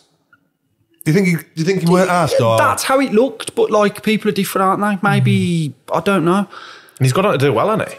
Yeah, he's back on track now, and he's doing well. Yeah. How was Fabio? Brilliant guy. So he's one of the good ones. Yeah, brilliant. Like, he, all you ask is that if someone comes into your team that's worked hard to get to a higher league, that they buy into everything. And he was one of them. He just bought into everything. Excuse my ignorance, who's Fabio? One of the twins. Fabio de Silva. Manu. Playing the Champions League final. Perm. The Brazilian. It was a perm. It was a perm that got it, wasn't it? One played either side. Perm got me. So you said Perm, I knew what you meant. But yeah, he was great. Fabio followed me in with a bet at Cheltenham one year. We went to Cheltenham. We got put in there's a betting company called Betway. I don't know if you've heard of Betway. Yeah. Well, I was fucking there, you plonker. Was you there? Yeah, I was here. When we won all the money? Well, you did. You stopped me winning because I was fucking talking to you. I missed the first race. That set me up for the day. Fabio, I remember, he was the one who followed it in, did Yeah. he? Yeah, because Betway did that stupid offer. They said, if you deposit up to 15 grand, we'll match it with another 15. So you'll have 30. What? Because they thought we're pissed up footballers. Cheltenham, anything. Cheltenham. But it was fucking Willie Mullins' day, wasn't it? So it was Willie Mullins. So it was Duvan, Faheen, Undr and Annie Power. But we should say as well, you know your horse racing, don't you? Yeah, I know. Look, yeah, I follow it. It's my favourite sport, to be honest. Like, it used to be football, but the longer I've been in it, like, horses is my thing. So you've got Duvan, strong favourite for the Supreme. Undr strong favourite for the Arkle. Then you've got Faheen for the Champion Hurdle and Annie Power for the Mayor's Hurdle, all on the same day. So when they've done this offer, and the only stipulation is you have to bet the 30 grand. So if you put 15 in, they'll match it with 15, and you've got to bet 30. You have to stake 30,000 of bets on that day, or just at the Cheltenham, right on the week. So it was like the worst year they could have ever done this offer, innit? It was like. Yeah, it was like they weren't thinking about what they were doing. So I remember saying, like, listen, this is what I'm going to do. Because like, some of the lads would go, what do you think? What do you think? Because they knew I followed it and like cared about racing. So I went, obviously we can lose, it's horse racing. But if we split the 30 grand on the Mullins 4 that were all approximately even money, right? If only one of them wins, you've got over 7 grand on it, yeah? Which will give you your 15 back. What you originally put in. Which you put in. So you just need Annie Power, Faheen, Duvan, or Undr, just one of them to cross the finish line front. We'll get our money back. And the profits staggered from there. And it was the year that, remember Annie Power fell at the last? Yeah. She was the last one of the 4. She was going to be 4 out of 4. And she fell at the last. Like, there were that stronger favourites, these 4, that they said it would cost the bookies like millions, tens of millions, wasn't it? And they were like, apart from Annie Power falling at the last, they were dead certs, weren't they? And when Annie Power fell at the last, everyone was saying the bookies had paid Ruby Walsh to fall on purpose and all this kind of nonsense. Yeah. Like, the multi-millionaire that is Ruby Walsh that's won everything in the game, he's risking his own life at the last. But anyway, so 3 out of the 4 won. And only Fabio's followed. Loads of the other lads. Have you been trying to persuade the lads this is what we should do? Like when we get there, I'm like, you should probably do this sort of thing. And loads of them are like, oh, I don't know, like the missus won't be happy with that sort of thing. Fabio's just one of them. He's just like there for a good time. He's just like, Fabio, yeah, because Slady were your manager, weren't he? Yeah. Fabio's like, I'm with you, Ben. I am with you. I was going, we'll be all right, Fab. We'll be all right. So anyway, the third one goes in. Like, we're guaranteed then, like 20 grand up each. Fabio's absolutely buzzing. He's pissed off his head at Cheltenham, loving it. He's passing his phone around, letting all the staff place bets on his phone. He's going, crack on. He's got 20, like all this. Absolutely brilliant. And like, I remember he was walking out the course and he was like, I love you, Ben, man. I was like, Fab, I love you too. Exactly. Remember you were telling me this story, right, just before the first race. And I missed my bet up because the first one won at 2-1. It was bizarre. Yeah, the first one at 2-1. So I'm walking down to back it with a fucking tic tac, man. Drops on turns. He says, have you done this? I was like, well, no, it's 1 minute before the fucking race starts, Turnsy. And you're telling me now. And then I missed the first, I didn't have a bet in the first race. But that's how stupid people think every footballer is. Really. Where they're going, Yeah. there's that offer. It's That's if you ridiculous. know, like, it was just ridiculous on that day as well, like you say. The day, what it was like, people are talking about this fourfold for weeks and months before, aren't they? And we just needed one to get walk your money away back. with our money, yeah. And then we had anything after that, we were like, it was mad. Yeah. It was mad. How'd you get on with Solskjaer? Really well, yeah. Really good guy. Really nice, pleasant guy. Too nice at that time? I just think at that time there was the people behind the scenes got too involved with the football side of things. I think what happened was they had a relationship breakdown with Malky, and then it seemed anyway that they were going to take more control with whoever come in next. But it got ridiculous where like they were picking certain players to play, and all they'd let that happen. I don't know if we had a choice, but there was times where we'd get called in and he'd say they want a certain player to play, so one of you two can't play. Last time this happened, you didn't play, so this time you won't play, and it just becomes a bit mental. That's You shambles, fight man. relegation like that.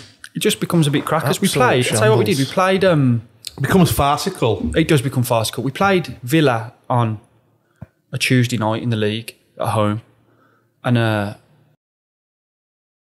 we drew 0-0. Defence played really well. I still think it's the best game I've ever played. Truthfully, I honestly hand on heart do. And then we got Hull at home on the Saturday, and it's like a must win, if not must not lose in the relegation dogfight. We're well in with a chance at this point. And again, we get called in, and the team's changed. 3 of the back 4 are dropped, including myself. The only one that stayed in was Corker. And then we're going and we're like, you know what I mean? You can't help, you're annoyed, aren't you? Because you're thinking, well, we've got a clean sheet. We played well as individuals and as a back 4 and as a team. And we're going into a biggie, and he changed it, and he put Wan in with Stephen Corker at centre half, and they really didn't see eye to eye. Them two as players hate each other. It just didn't. Every little double act within the team hit it off and worked well. You know what I mean?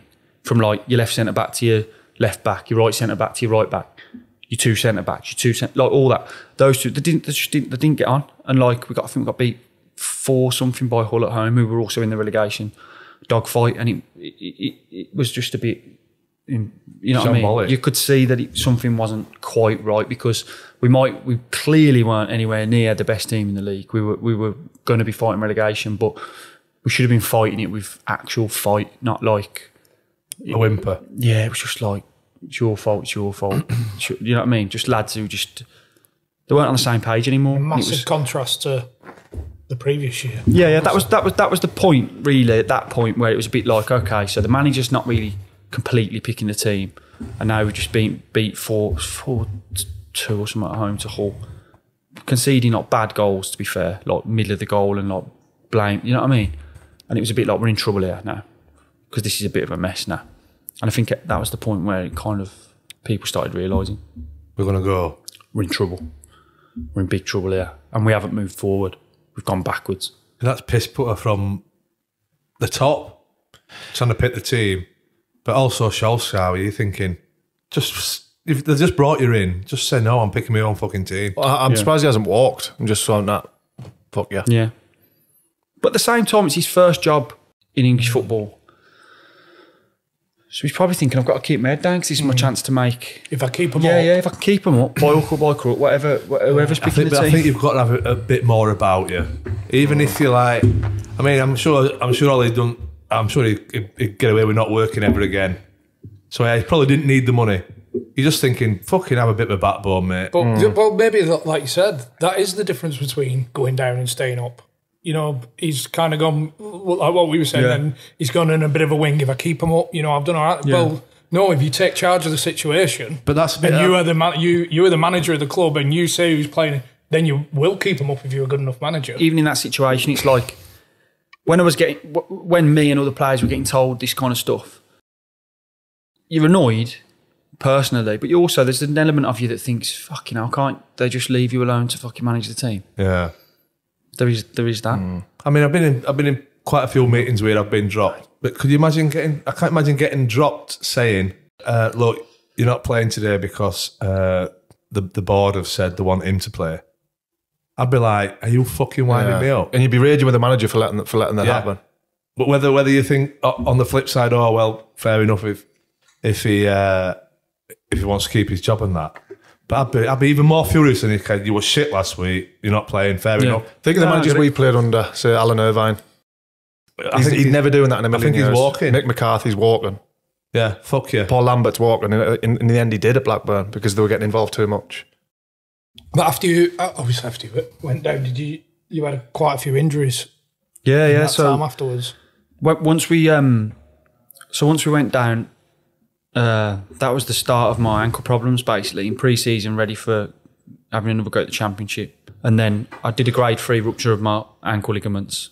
I'd had a couple of them when I was younger, but I'd bounced back from them all right. But this time I didn't bounce back. And so the next 2 seasons, which were the last 2 seasons of my contract, I had six ankle reconstructions, 3 on either ankle. So the first 2 were the normal Brostrom ankle reconstructions where they try and stitch your ligaments back together. But it wasn't giving me like any stability at all. So I'd play a game or 2 and just grade 3 again. Massive ankle, back to square one. I remember I was told, the club doc at Cardiff came to me and he said, he asked me, I got on really well with him. So I think he felt like I should say it to him just to give him his options. But he said, are you insured, career ending wise? And I said, yeah, like, why, if you know what I mean? And he was like, well, you do know that these policies are in place for people who are in the situation that you're in now. Like, there's a case here to be made that this is stopping you doing your job. Yeah. And how old are you here? 27. So, like, basically, my career had always gone up very steadily to the point where we played our season in the Premier League at Cardiff, and then from this point onwards, has steadily gone down the other way. So it's kind of like, you know what I mean? It's gone up. I went up like that and then down like that the other side. So I said, right, okay. I just had on my left ankle the latest surgery where they stop trying to stitch your ligament back together, where they take all your ligaments out, they drill one side of the joint, drill the other side of the joint, and fit like a synthetic pretend ligament in there, which won't rupture. It's like anchored deep into your bones. But the rehab was a lot harder, and the surgeon had said, look, they're a lot harder to rehab. You will lose speed, you will lose agility, and you will lose some movement. And now, like, I didn't have like loads of that to lose, if that makes sense. I think I had this surgery out knowing in about fucking 2006. Yeah. So it kind of shocked me when the doc came to, and like I say, he was like from Birmingham, like myself, and I got on well with him and all the rest of it. So I thought, he's obviously trying to help me out here. So I spoke to my missus and I was like, look, this is what I've been told. The doc has told me that the surgeon will sign it off, the physios will sign it off, and he'll sign it off. So basically, you've got you can get out of jail. You're fine. There's no one going to stop this. It's nailed on if you want to take it. So I was like, if that's what you think I should do, and that's what's best for like me and my family, then all right, fair enough. What's the insurance, if you don't mind me asking? It was like 1.1 million. Right, so you can take the 1.1 and so I was like retire. So basically, I was like, so I didn't take a decision like that lightly, but I was like, okay, if that's what's best for me, I'm going to have to accept it. That's what I'll have to do. So then, It was a much easier decision at 31, 32 yeah, than Or 27. playing in League One and League Two. and the thing that I was thinking was, I'd always gone up, like I say, like very, very steadily. Like, got in the team, established myself at Cardiff, got to move to Cardiff, playoffs with Cardiff, lost in the playoffs, won the Championship, played in the Premier League, got relegated.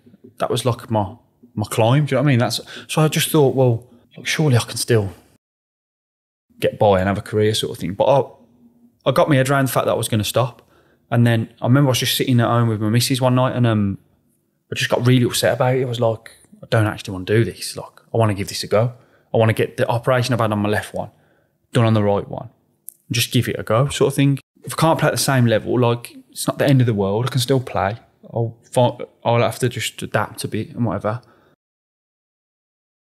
So I kind of like knew that I wasn't ready to stop. So I gave it a go.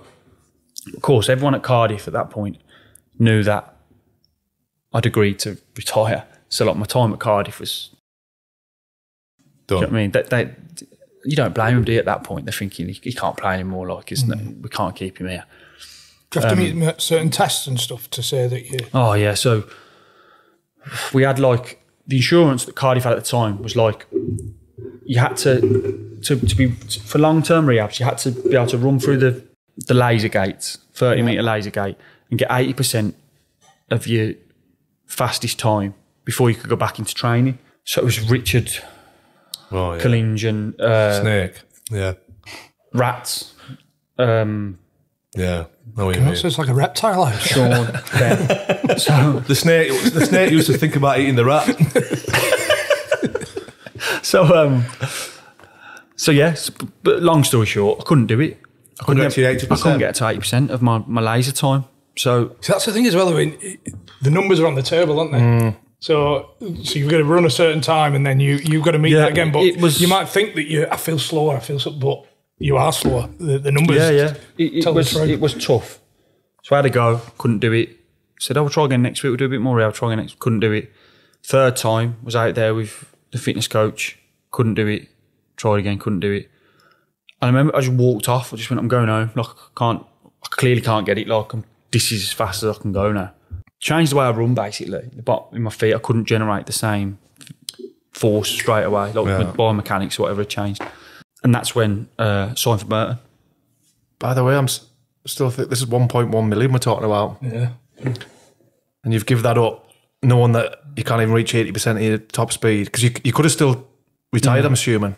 Yeah. After you failed them tests, you could have got, I thought you were going to say it. You've walked off. Well, that would have backed up it would have backed up the case, wouldn't it? That there's some evidence that I can't, but no. So all the evidence really was saying that you should retire, really? Probably, yeah, but at the same time, I knew I was like up against it to reach the same kind of levels. Of course I did, but I just saw it as a challenge, really. Kind of thought in my head, can I earn that money playing the game rather than take the money not playing the game? Rightly or wrongly, that's what. But you could kind of thought. You could have took the money and then, because if you retire through injury and get your insurance and that, you can actually play conference football. Still allowed to play conference football. But you felt you still. It's like the thing is that the season before you've been playing Premier League football. Yeah, the last time I was actually fit for running games was fighting relegation in the Premier League. So and that's different. I imagine that on your mind of. I've just been playing Premier League. I'll take the money, but then I'll play conference. I never knew how it was going to go, but I can sit here now and say, so since that, I played 2 more seasons champ, 2 more seasons League One, a season League Two, and 2 seasons in the National League. I still got some great memories and some great times out of that. So would you, if you were sat here now at 27, knowing what was going to happen, would you take your insurance money? No, I'd do it again. I would have just carry on playing, yeah. That's fair enough. So that's all you need. That's all you need. And that's not. Yeah. When people say, "Have you got any regrets?" That would probably be a very just one. Could you just want to carry on from not knowing or understanding the process? Could you have said, "I want to carry on," sign for Burton, 6 months in, then gone? Do you know what? I'm feeling this. No, because there would have. you would have shown that You would have needed done some medical that you've proof. done a run of games Yeah. with your problem. Yeah. So that So there'd have to the be some stopping actual would have had medical to be damage. as an injured, as a like you can't it's like one chance saloon then, really. you Isn't can't return to work sort of thing. Right, You yeah. clearly keep failing to return to do what you're being paid to do. Yeah. If I'd have gone back and played like a season in even League Two, and then gone, I don't fancy this, they'd have gone, well, tough, mate. You rehabilitated your playing. Yeah. I think if everything's written down, where they've got the money there and the negatives of coming back, I think I'm chalking it. There's you're never going to reach 80% of your speed, and there's obviously going to be trouble. They must have warned you about trouble when you were older. Stiffness and arthritis. Yeah, they said and you all get that shit. arthritis in it and that. I think I'm taking it. Yeah. Cashing in. But the arthritis is 1 coming million% anyway. now. innit? You're cashing in as well? Yeah. Not just that, just when you're older, like kids yeah. at the time. Yeah. Just Tough me. decision. I weren't ready. Do you know what I mean? Yeah. At the end of the day. You're not ready, A bit you're not like ready. the other stuff. And, is and, like, and on the flip side of that, if you'd done that at 27, mentally you might have just fucking lost your head and gone a totally different path. Yeah. that's it. I wasn't So ready. if you're not ready, that's fair enough. There's also is it a fear of what do I do now? Like football's all you've known, and Yeah, I wasn't. I can carry on playing football. Yeah, I wasn't ready to stop. Clearly, because that's why I flipping made that decision where I just was at home and I was a bit just saw it clear as day. I want to carry on, so I wasn't actually ready to stop. But I don't feel like I'm one of them guys who's going to really struggle when I stop. It's just at that point I felt like You I weren't wanted ready. I wanted to take on the challenge of can I eke something more out of myself. And was this a Even decision though- you made on your own, or this is a decision you made with your missus as well? My missus just said, look, do what you think, but don't come moaning to me if it goes tits up. Like they always do. Do what you want, but if it goes tits up, it's not my It's fault. not my fault. Yeah. But nah, it's all right, isn't it? I was Cloughy with you then when you went there in terms of your managing your injuries and Did you get a contract that you think was worthy of what you'd done because of the injury? Yeah, I thought so, yeah. So basically, I walked out of Cardiff and when I went to Burton, it was just under 2/3 of what Cardiff had given me. Right. So it was... good contract. Yeah, for Burton as well. But that's the thing. I remember I met Cloughy at St George's Park. So he rang me and I was on holiday with my family. I was just I'm getting some. You do, don't you? Go on holiday. I was getting some headspace. And he said, will you meet when I come back? We've got promoted to the Championship, and I think you could be just what we're looking for. So I was like, yeah, absolutely, no problem. Because what I wanted to do was get a contract in the Championship one way or the other. I thought even if it's fighting relegation. I don't mind being a bit backs against the wall, sort of can we? To be fair, Championship were the best case scenario, wasn't it? Really, I barely played a game for 2 years. I played a bit here, a bit there, but not more than 5 games, I think was the most I could put together. Bray had helped me out, John Brayford, because me and John Brayford were mates from when he came to Cardiff, and we'd stayed close and that. And Cloughy loves Bray. So it was I think he vouched for me a bit and did a bit of digging on the situation with my ankles, and I think he kind of knew they're not going to go on him this time, but he might just be slightly different in how he plays. Yeah, so I met him at St George's Park, and I just got a good vibe. He was just he's old school, isn't he? We sat down and he had his assistant and coach with him, and goalie coach. We talked football for 5-10 minutes about what he was after, and then he went, if you guys could just excuse me so I can just speak to him by myself. So he asked the rest of the said this coaching to his staff? Yeah, he asked the coaching staff they must have been known this was Yeah. coming. Yeah. Could they just leave the table? And then he just no agents, no nothing, just cards on the table. It's right, this is the most Burton Albion can pay a football player to play for the football club. Does that scare you away? And I was no, that's fine, let's do it. And he's good, sound. And that was it. Job done. It was just that simple, yeah. I thought you were going to tell you about the trips we were going to take you on. He did. I've left that out, yeah, he did. He said, there and then, before I signed, he said, I'll keep a bit of the budget back for trips because I feel that by putting that into trips for the lads when we get international breaks, that'll be worth more to us as a group than throwing that little bit of extra money into maybe one more player into the squad, or topping a few up, or replacing one player for someone who's a bit more. So I think he said he kept 30 grand a season up his sleeve to send us away. Up his sleeve. So And the chairman were happy to spend it on that. wow, I thought so, but then I'm not really sure whether the chairman knew exactly what the budget. Nigel just done an extra case with 30 grand in it. He took all these trips. I think he thought that that it was being. I didn't know this at the time, but I think he thought that the trips were like training camps, more so, which wasn't the case. Well, were they not training camps at all? No. But did it work? You know, it's brilliant. in terms of team spirit and It's that? absolutely unbelievable. Imagine like someone like myself off the back of 2 years of absolute torture of like just me in the gym, me doing this, me having operations. Do you know what I mean? It takes a lot, doesn't it? It's like 6 operations. It's like operation, 2 months rehab, gone again. Operation, 2 months rehab. Like it's a lot. 6 in 2 years is a lot. Yeah. So then to go there with 2 ankles that worked, albeit I was a slower motherfucker. But I knew that if we were out the relegation zone on any given international break that season, we were going on a trip. He loved like a tight squad that'd go away. And it was like, I think there was an element of testing it, but in a good way, in a really good way. He'd send you away and it'd be like, lads, have a good time. No trouble. Don't anyone get in trouble. And some of the trips he was on. Do you know what I mean? It was ace. So we'd say like, no trouble. And they'd be like, turns, look after him. And you're thinking, fucking hell, gaffers, 20 fully grown blokes here going in I don't different need this directions. responsibility. Like, Club rep. but all you had to do was turn up for your breakfast at 9 o'clock in the morning, turn up for your evening meal at 7 o'clock at the hotel. That's all you had to do. And if you didn't do that, you were in the shit. That's all you had to do. So Yeah, you could come back. Solid rules. Yeah, you could come back. You could get up for breakfast at 9 in any condition you wanted to. And then after breakfast, you could go back to bed all day if you want. And you come back for your evening meal at 7. If you wanted to go straight back to whatever you were doing before that, you could do that if you wanted to as well. Could you turn up to these breakfast and tea pissed? As much as you want. You loved it. As long as you were being a team and looking after each other. Everybody looking after each You other. were looking after each other. Do you know Hamza Chowdhury at Leicester?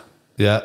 So the one day we went out, we were in Marbella and dinner was at 7 on the night.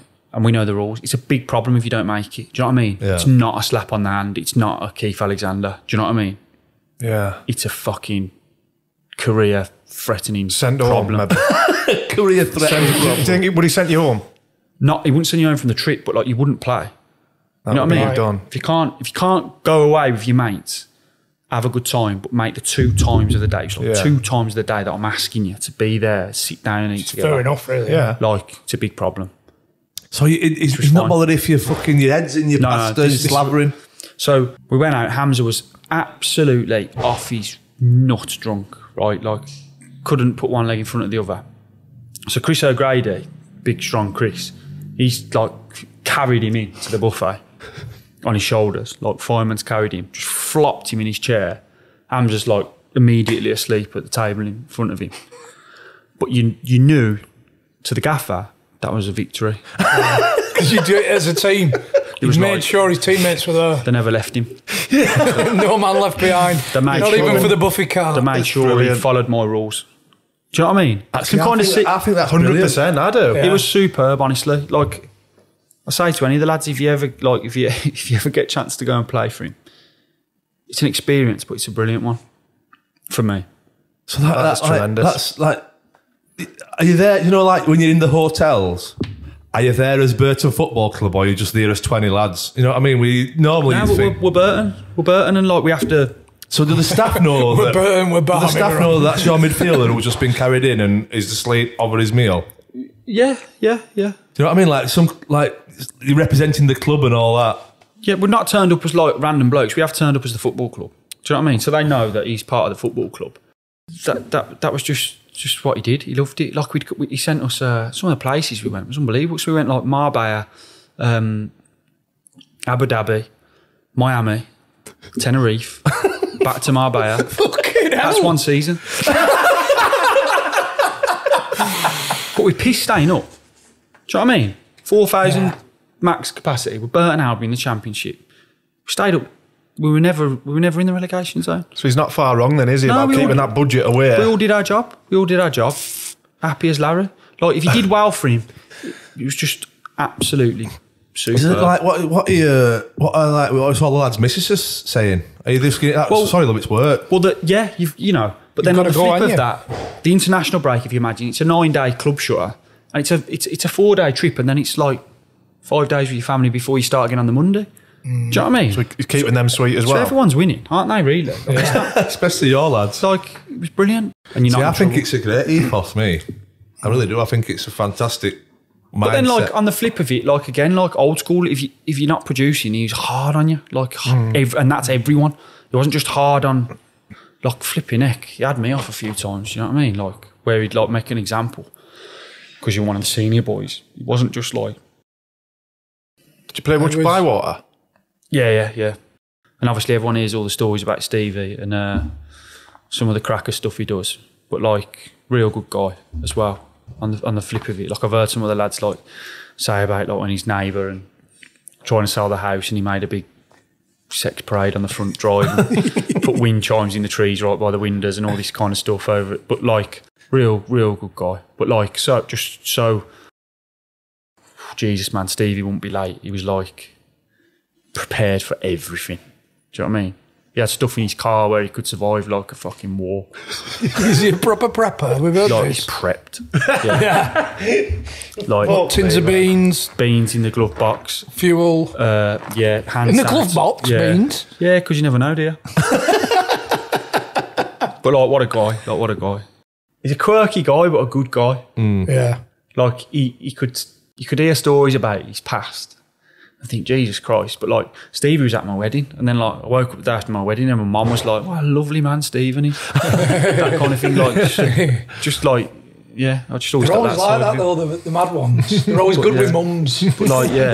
If you come out there, he's a lovely lad, isn't he? Like my mum and my aunts and that were like, oh, what a nice, polite man he is. Really liked him. Like, yeah. But basically because he is. Yeah. But then he's just got that little like, the switch. It's got that little bit like some of his old stories are mental, aren't they? But obviously, they were a bit of a low point as well in your Burton career. And was it the racism stuff you found guilty of? Yeah. So to this day, I really can't sort of explain why it happened or why it happened. She was playing Brentford away. I've played the ball down the line in the last minute. We were chasing the game. I think we were a goal down. And Yanaris, who was playing for them in centre mid, like, ran out of midfield as I clipped it down the line. And he's like twatted me across my ankles. So this is like the first season I'm back from my ankle problems. And we've had an altercation. I've called him a lot of names, but nothing racial whatsoever. There's a melee involved, and basically he's said that I've called him, which is something that I did not say. So we had the FA hearings for this. They're in a box at Wembley. So the box becomes like a mini court room sort of thing. You've got a 3-person panel judging on the case. So I've gone down there. I've got the manager, the chairman. I've got 7 witnesses from the melee of when I'm supposed to have racially abused him. We've all wrote the statements to say there was nothing of that was said during the melee. So he's turned up with Scott Hogan, who was his witness to it, apparently. So we got there the night before, and basically you can get like an FA-appointed legal representative, or you can get your own. I was advised if you get your own, it looks better because it looks like you're actually serious about fighting the allegation. So I got my own guy. We met him there the night before. Got my 7 witnesses, the manager, chairman's there and whatnot. The guy comes in, he says, just so you know, you've got a fantastic case here with your witnesses. Everyone's statements are absolutely like watertight in terms of like everything that happened within the melee matches up with the video and everything that happened. But you have to accept there's a 99% chance you're going to lose tomorrow. So I was like, how do you mean, Jim? Like, what, why? And he said, well, This isn't a court of law, so this is going to be decided on balance of probability. He said, so what that means is, if that 3-person panel believe that you probably said what you're accused of saying, then you will be found guilty, because this is like football court. This is not legal court where they have to prove anything. It's on probability, and the very fact that we're here means that you probably, in the eyes of other people, said it. So, of course, we were all there. This was all kind of news to us at the time. He was like, but we'll do our absolute best and we'll see how we go. So anyway, the next morning we go in. The whole case is based around, so we're in the box now at FA. The whole case is based around a 1 minute, I think it was 1 minute 12 seconds or 1 minute, just over a minute video. The video is me getting the ball, me playing the ball down the line and getting tackled late as I do so. Me and him, like me getting up and taking exception to the tackle, and an instant melee of bodies around the incident. Half the day is me, the second half of the day is me answering questions to their legal representative, trying to basically say, that's when you said it. But the first half is Janaris has to come in and explain, watch the video and explain, he has to watch the clip and say, right, when did Mr. Turner say it? Bearing in mind, everyone involved in the case has already done a statement that was given to the FA the week after the incident, because the FA come into your club and say, right, who was involved in this? Will you make a statement? Of which every teammate I had who was in the melee said, yeah, we'll make a statement. Anyway, Janaris comes in. He sat no further than like me and Parky away. It's bizarre, really. Starts looking at the video. He says, gets to a part of the video where like the melee's like broken away, and I point up the pitch. And he says, yeah, that's when he said it. Okay, this was like 52 seconds on the video clip. He gets cross-examined by my legal representation, blah, blah, blah. He leaves the room. Scott Hogan comes in. He does his bit. We watch the same clip. I must have watched this clip 100 times on the day, no joke, 100 times. And there's like laser pens from the legal people saying, what's going on here, what's going on here, what's going on here. He comes in, we watch the same video clip. We get to 52 seconds. Where Janaris, the guy who apparently racially abused, said that I said. So goes past 52 seconds. Scott Hogan sat there. I'm thinking, well, this is weird. Goes past a minute, and he says, "That's where he said it there." Like a lot happens in 10 seconds, if you know what I mean. The whole scene is different. I'm not pointing. There's other stuff going on. It's right towards the end of the clip. That's when he said it there. That's when he said it there. So anyway, we break for lunch. He gets cross-examined on all that. I felt like my representation picked them both to pieces, because he did, to be honest. And then in the afternoon, you come back in.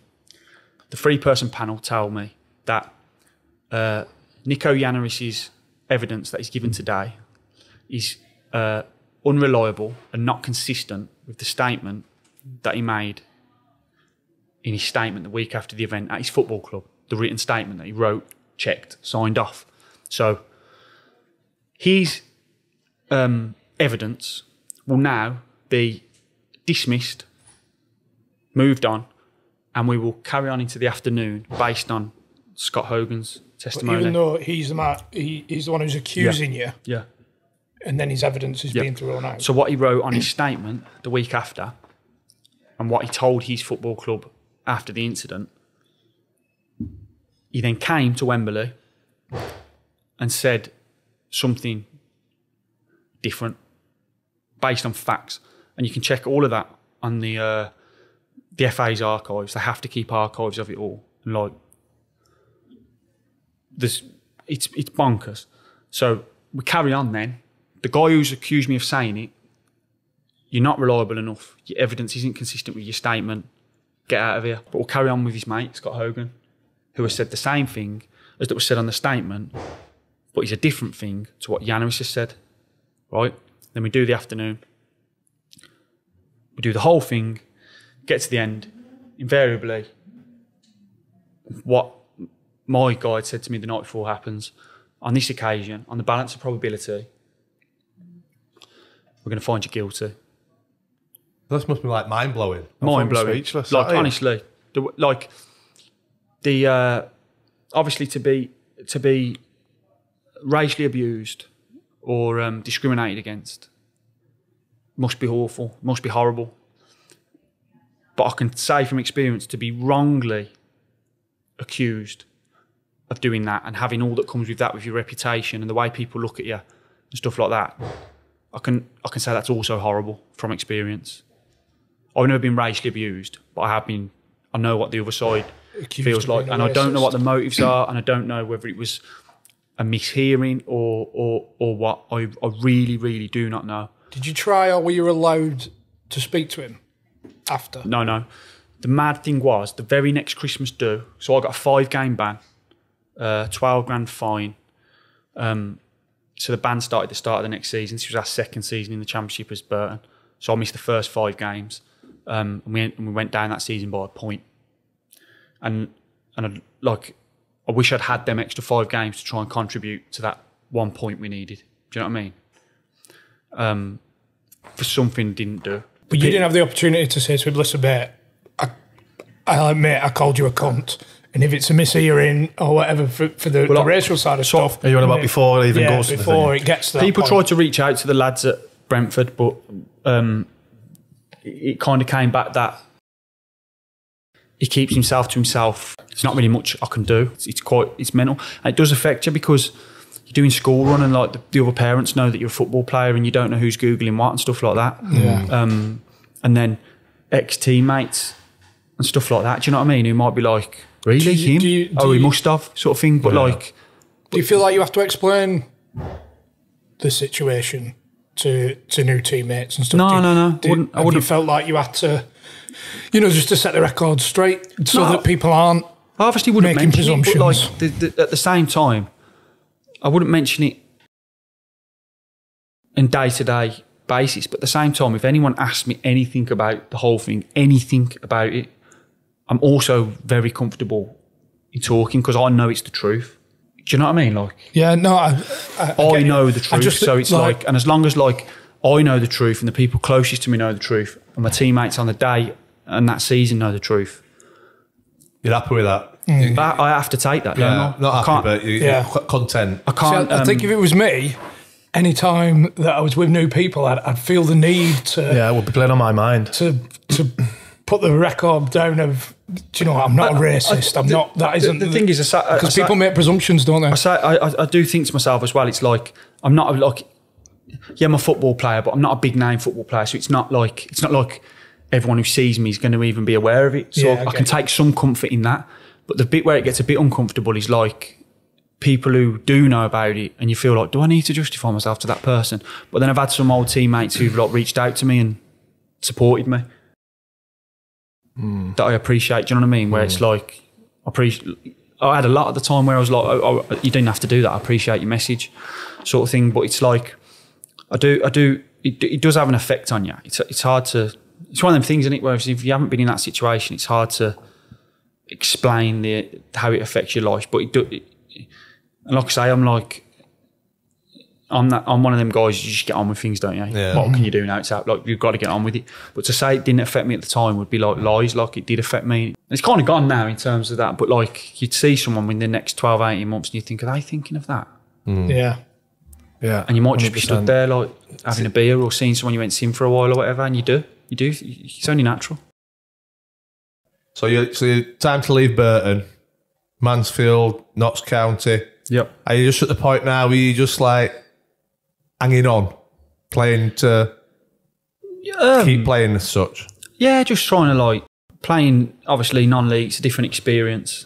I knew at the end of last season I didn't want to stay in full time because you kind of like, you know your own body, don't you? And you know when every day is too much. I mean, I was all set to stop at the end of the season. At the end of last season in Notts County, I hadn't really enjoyed the last 6 months there, and I got offered the chance to play for Buxton part time. So obviously into like proper non-league kind of stuff, but like with a team basically trying to go somewhere. Yeah, very sort of obvious from their financial investment and just speaking to the manager and the chairman. And I thought about it. A bloody good deal then, turns it, didn't they? For part-time, yeah, basically. So I got new challenge. Non-league new challenge, but getting fucking weird at the same time. Like a good deal for non-league, Yeah. which obviously was a sign of where they were trying to go. I knew they were trying to bring in Jamie Ward, who had played for Burton, and he's a really good player, played for Northern Ireland and stuff. And I just thought, like, I'll give it a go on the part-time stuff before I actually eventually stop. Let's give the part-time stuff a little whirl. It's been more enjoyable physically, because I felt like in between, I can get myself back together again. I don't have to like load myself every single day. And I'm under no illusions, yeah. Of course, I'm close to the end. And I'd probably say I've already ended. Are you more comfortable with it now, though? Sound, yeah. Yeah, because now I'm turning 34. What I wanted to do when I could have stopped, I've done, which is like carry on till you're like sort of the age where like you should retire, if you know what I mean. And Would you have signed for a club who weren't having a bash? No. You know, like somebody who might have just finished mid-table in that league, or It's not a challenge then, is it? yeah. Well, it just depends if you get financially rewarded when the fucking middle are trying to stay up. I might have like done it to help a mate out or something. If I had a mate who was starting out, I'm managing. But like with what we're doing, we're up there. We should win the league, and you know if we do that, and that's the end of it. Going out of promotion, Yeah. no matter what level. I say to the lads and that like, there again, and it's probably more about me as a character again. But like, I take no pleasure, no pride in winning any of the games. I simply don't, because I just don't. I feel like we should win every single game, so I can't win mentally because it's like we either win and I've done my job, or do you know what I mean? Fucking sadomasochistic. No, because you're not getting any pleasure out of the winning. You're just getting disappointed if you lose. We ain't lost yet though. Oh, there you go. But it's not. You know what I mean? It's not like beating Leeds away. It's not, is it? Yeah. Just being honest with you. But I think that's where you've got to get to mentally. When I started dropping down, and people will be like that, you go to these shitholes and you're not thinking, what the fuck am I doing here? And you're like, well, me to do a job, I get paid to do a job. Oh yeah, I still got that mentality. You know what I mean? It doesn't matter if I'm playing at fucking Curzon Ashton or fucking Cardiff. You're still there to do a job, and Of course we are, yeah. that's your own personal pride then. Yeah, definitely. What was the crack with the pastries? Because we got a Twitter message saying, It's probably come from him. So why did you not like a flaky pasty being eaten in your car? So basically, when I went to Cardiff, I had a flat which I stayed in the night before the games. But then on a normal working day, I used to drive there and back. So instead of getting like a place for my family down there, I paid my mate to drive me. But I paid two mates actually in the time that I was there. So the first one was my cousin's soon-to-be husband, Chris, who's a mate of mine as well. He used to drive me down there. He's bang on. We used to blast the Dell. You know, loud as we drive could. yourself? Too far, mate. 2 hours a day there and back. I used to do it though. Would you just have a kip? I just go sleep, yeah. And then on the way back, we'd have like a bit of food and a coffee and a laugh and that. So basically, you just wanted something to travel with, didn't you? Really, yeah. And it happened to be that It was a good gig for them because at Cardiff, they got I got them an off-peak membership at the Vale. 2 golf courses, the gym, the sauna, the spa and all that. They used to go in there while I was trying. It was saying for them. But then when off-peak, Chris went back to a proper job, Chris was a really good driver, to be fair to him. Relaxed, good guy. Changed to my mate John, Flynn, as he's known. Flynn has got the smallest mouth in the world, right? So if we ever stop for a Greg's on the way back, pastry everywhere in the car. He can't get any, like his mouth is like mentally small. Pastry everywhere. And he gets road rage. So, yeah. So you can't relax? Probably should have sacked him, really. we just needed somebody else though to step in, didn't you? But yeah, no. But I got released instead. Sorry, this is to him, I'm sorry, but I'm going to have to give you a P45, I'm leaving Cardiff. So how far were it to Burton then? That warrant to drive? Nah, Burton's like 40 minutes. Burton's perfect, yeah. 40 minutes there, 40 minutes back. Yeah, that was bang on. On your bike, son. Take your fucking pastries with you. You'll get you to the normal job. You can stretch your mouth, John. Should we go and get ready for tonight, lads? Aye. Yeah. Top man turns. Yeah, Thank you very much for that. Cheers, mate. Really appreciate Cheers, that. lads. Thanks for having me. Cheers. Top man.